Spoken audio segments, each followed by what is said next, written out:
bem com vocês? Aqui é a Prof. Camila de Geografia e hoje nós vamos continuar trabalhando os problemas ambientais existentes no nosso planeta Terra.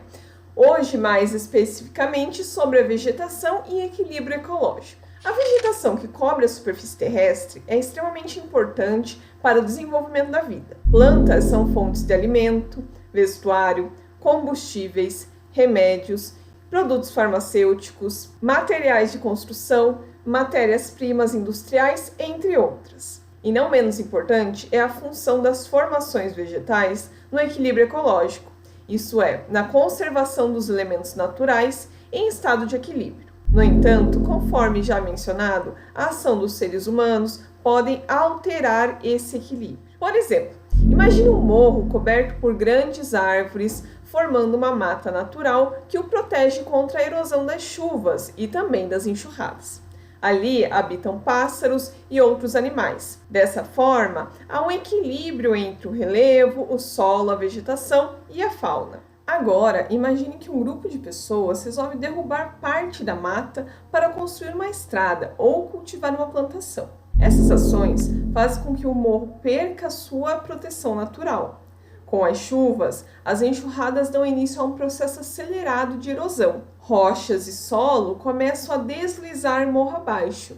Os pássaros e animais fogem, procurando um novo lugar para viver. Quando isso acontece, se diz que o lugar perdeu seu equilíbrio natural. Em outras palavras, começam a apresentar um desequilíbrio ecológico. Degradação das formações vegetais. Os seres vivos e o ambiente estabelecem uma integração dinâmica, porém muito frágil. Assim, qualquer alteração do meio promove o seu desequilíbrio. Um exemplo da interferência humana que provoca desequilíbrio é a devastação das florestas tropicais e subtropicais. Estima-se que metade da extensão original das florestas equatoriais e tropicais de todo o mundo já tenha sido extinta. Um desses exemplos nós podemos visualizar nessa fotografia, que mostra o desmatamento de parte da nossa floresta amazônica para dar lugar a uma mina de ouro no estado do Mato Grosso, dessa fotografia de 2019. Os principais motivos para o desmatamento são o desenvolvimento da agropecuária, a extração de madeira, a expansão urbana e a exploração mineral, ou seja, para a produção de bens que tem grande participação nas exportações dos países em desenvolvimento. Regiões que apresentam recursos naturais importantes como água, minérios, florestas e mais facilidade para a ocupação humana, geralmente são as mais exploradas. O desenvolvimento da civilização sempre dependeu do uso de recursos naturais, o que resulta em significativas alterações sobre as formações vegetais do nosso planeta. O problema é que a recuperação natural da vegetação geralmente é menor que a velocidade com a qual o ser humano degrada esse recurso. Assim, conciliar o desenvolvimento tecnológico com o uso sustentável dos recursos naturais, mantendo assim o equilíbrio da natureza, tornou-se um dos desafios mais urgentes das sociedades modernas. Tentativas de conciliação ou harmonização da ação humana com a natureza progrediram na década de 1980. Nesse período, tornaram-se mais visíveis e preocupantes as diversas consequências da profunda interferência humana na paisagem, como as chuvas ácidas, as ilhas de calor nas grandes cidades, a redução da espessura da camada de ozônio, a poluição dos oceanos, a grande extensão dos desmatamentos, a extinção de espécies de animais e vegetais e o rápido esgotamento dos recursos naturais não renováveis. Uma das propostas para diminuir os impactos da exploração da natureza é o desenvolvimento sustentável. O conceito de desenvolvimento sustentável se refere à manutenção dos investimentos econômicos nas pesquisas tecnológicas e da exploração de matérias-primas, levando em consideração não somente as necessidades das gerações presentes, mas também a das gerações futuras. Em outras palavras, usar os recursos naturais de forma que não se esgotem. A imagem ao lado mostra um exemplo dessa atividade explorada com base nesse princípio. Dessa forma, a ideia geral do desenvolvimento sustentável É nós, na nossa geração presente, no atual momento, nós ainda continuarmos utilizando esses recursos naturais, porém com a consciência de que esses recursos eles são esgotáveis e que um dia as gerações futuras vão necessitar também desses recursos para continuar desenvolvendo as sociedades. Então, é nós utilizarmos de forma consciente, de forma que eles não se esgotem imediatamente. Atualmente, as questões ambientais vêm ocupando cada vez mais espaço nas pautas internacionais. A Organização das Nações Unidas, a ONU, vem atuando como uma importante mediadora nesse sentido, reunindo líderes mundiais para estratégias que minimizem os impactos negativos das atividades humanas sobre a natureza. Dessa forma, começaremos a falar um pouco sobre um dos principais impactos sobre esses recursos florestais, que seria a devastação das florestas. Quando os portugueses chegaram no Brasil, 61% de todas as terras que atualmente pertencem ao nosso país eram cobertas de matas e florestas. À medida que a ocupação do território e a expansão do povoamento avançaram, mais o território brasileiro era desmatado. Dessa forma, esse primeiro mapa da página 57 da apostila de vocês está mostrando as principais formações vegetais originais do nosso país. Esse mapa ele estaria retratando as vegetações como se elas não tivessem sido desmatadas, o local original ali da onde elas estariam no nosso território. Porém, vendo o mapa a seguir nessa página 57 mesmo, tudo que está em vermelho nesse mapa é o que já foi desmatado de toda a nossa vegetação natural. Tá? Então, esse mapa traz a vegetação natural atual. E tudo que está em vermelho já teve modificação do ser humano. São áreas antropizadas. No Brasil colonial, por exemplo, já desmatavam para obter lenha para as fornalhas dos engenhos de açúcar.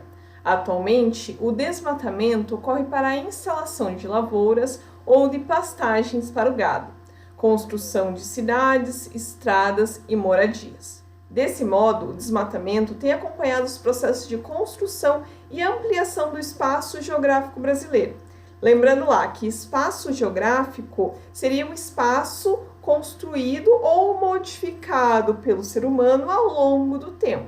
Primeiramente, a devastação das florestas nativas ocorreu nas regiões Nordeste e Sudeste, justamente nas áreas onde os portugueses começaram a instalar as primeiras cidades brasileiras. Em seguida, por causa da colonização da região Sul, com a chegada de inúmeros imigrantes vindos da Europa e da Ásia. Mais tarde, na região Centro-Oeste e, por último, na região Norte do nosso país. Isso explica o fato de que alguns estados ainda apresentam amplas superfícies cobertas por florestas, como as da região Norte, enquanto outros tiveram suas matas nativas quase inteiramente destruídas, como no caso da Mata Atlântica, que existe basicamente na faixa litorânea brasileira. A primeira floresta a ser devastada no Brasil foi a Mata Atlântica, que cobria justamente a faixa de terra onde o povoamento teve início, a porção oriental, ou seja, o litoral brasileiro.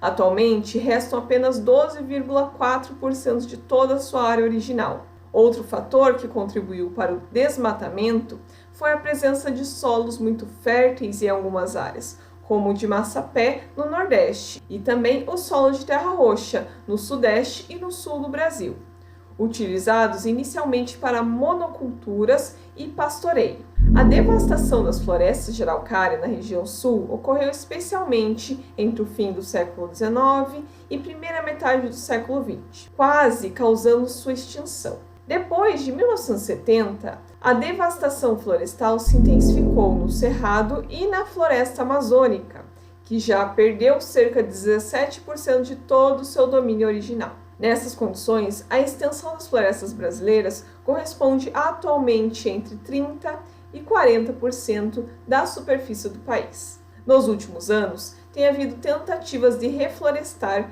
antigas áreas da Mata Atlântica, com o objetivo de recompor a natureza danificada. Nós temos visto nas últimas semanas uma intensa devastação num dos biomas brasileiros, que seria o Pantanal. O Pantanal, da mesma forma como o Cerrado e a floresta amazônica, está sendo desmatado justamente para a abertura de novos locais para pasto e também para lavoura, principalmente de soja. Como nós temos notado nesses últimos dias, toda essa devastação e queimadas dessas áreas, elas têm influenciado no nosso dia a dia, inclusive nas temperaturas e no tempo atmosférico que nós temos na nossa região, tanto aqui no sul do Brasil, no sudeste e principalmente no centro-oeste. E o mais triste de tudo isso é que essa devastação não é de hoje. Ela já vem se arrastando há muitos anos e anos e vem se agravando cada dia mais. E com isso, nós vamos ver aqui os principais motivos do desmatamento de todas essas áreas de floresta do Brasil entre os anos de 2010 e 2012. 68% de toda essa área devastada foi para expansão agrícola. Depois, 28% para áreas de pastagem e 4% para áreas de silvicultura, ou seja, para a produção de papel e celulose através de reflorestamento. Porém, a nossa produção, tanto agropecuária quanto também agrícola, poderia aumentar a sua produtividade através de tecnologia, sem a necessidade de desmatar novas áreas. O problema é que muitos desses agricultores e criadores de animais não querem investir mais dinheiro nessas terras. E isso faz com que essas queimadas e essa devastação florestal ela seja muito mais barata para eles, gerando mais lucro no final. Dessa forma, uma das soluções que nós poderíamos diminuir ou tentar desacelerar todo esse processo de desmatamento seria com o uso de tecnologias eficientes, certo? Com inteligência e não simplesmente desmatar por desmatar. É lógico que os acontecimentos desse ano, principalmente as queimadas no centro-oeste, elas têm um outro agravante, tá? Que também vai ser essa seca prolongada nessa região. Pode ser que essa seca tenha sido provocada justamente também pelos desmatamentos da floresta amazônica, mas nós temos outros elementos ali que vão estar intensificando toda essa seca e todas essas consequências que está gerando nessa região. O desmatamento gerou desenvolvimento econômico para as sociedades de diversas formas, mas também gerou um custo ambiental. Os impactos ambientais decorrentes da retirada da vegetação natural podem ser muito graves e abrangentes, como, por exemplo, o aumento da emissão de gases do efeito estufa e da poluição atmosférica em razão dos incêndios florestais, perda da capacidade produtiva dos solos em consequência da retirada da sua proteção natural, aumento do processo erosivo, pois a cobertura vegetal e as raízes das plantas atuam reduzindo essa erosão, ou seja, prendendo o solo no local que eles estão. A perda de biodiversidade, causando a extinção de muitas espécies de plantas e animais em virtude da redução do seu habitat natural. E a alteração do microclima local, interferindo na umidade e na temperatura do ambiente no entorno da área desmatada. O interessante é que nesses nossos últimos dias, nas nossas últimas semanas, nós temos visto todos esses impactos ambientais, tá? Chegando até a nossa região, até aqui em Cascavel. Por exemplo, se você está num local alto e você consegue ver o horizonte, você vê muita fumaça, certo? Como se o dia estivesse nublado, mas na verdade ele não está nublado, tá?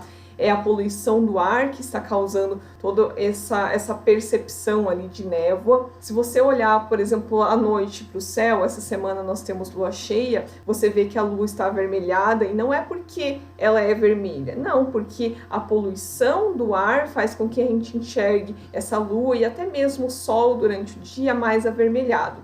A tecnologia pode aumentar nossa capacidade de compreender e solucionar os efeitos negativos da exploração desenfreada da natureza. As imagens de satélite, por exemplo, são grandes aliadas no monitoramento das florestas. Além de indicar o desmatamento, essas imagens também são usadas para monitorar incêndios florestais. Antes do uso de imagens de satélite, o monitoramento era feito por terra e com o uso de fotografias aéreas, que cobriam áreas menores e tornavam o trabalho um pouco mais lento e também aleatório. As imagens de satélite captam áreas bem mais extensas e permitem um monitoramento em tempo quase real, possibilitando fornecer alertas rápidos e informar as coordenadas geográficas do local desmatado, diretamente aos órgãos fiscalizadores. No Brasil, existem vários projetos que utilizam imagens de satélite para o monitoramento de degradação da vegetação, como o Programa de Monitoramento do Desmatamento da Amazônia e o Projeto de Monitoramento do Cerrado e também o Programa Queimadas, realizados pelo INPE, que é o Instituto Nacional de Pesquisas Espaciais. Depois vocês vão dar uma olhadinha lá no material de apoio, nas últimas páginas da apostila de geografia, e nelas vai ser possível observar o desmatamento de uma porção da vegetação do Cerrado, em uma região próxima ao limite do Mato Grosso e o Mato Grosso do Sul. Porém, monitorar o Cerrado pode ser difícil, pois ao contrário da Amazônia, o Cerrado tem uma estação seca, geralmente de maio a setembro, no qual ocorrem incêndios naturais e a vegetação se reduz. Isso dificulta compreender pelas imagens que a vegetação foi naturalmente degradada ou quando foi realmente desmatado pelo ser humano. E nessa atividade de observação, vocês vão olhar atentamente essas imagens lá na página 2 do material de apoio, procurando alguns indícios que demonstrem a redução da vegetação original ocorrida nesse período. E se ela foi causada por incêndios naturais ou pelas atividades humanas, que seriam ações antrópicas. Bom, gente, a nossa aula de hoje era isso. Espero que vocês tenham compreendido. Qualquer dúvida, me chamem que eu estou à disposição. Beijo, tchau!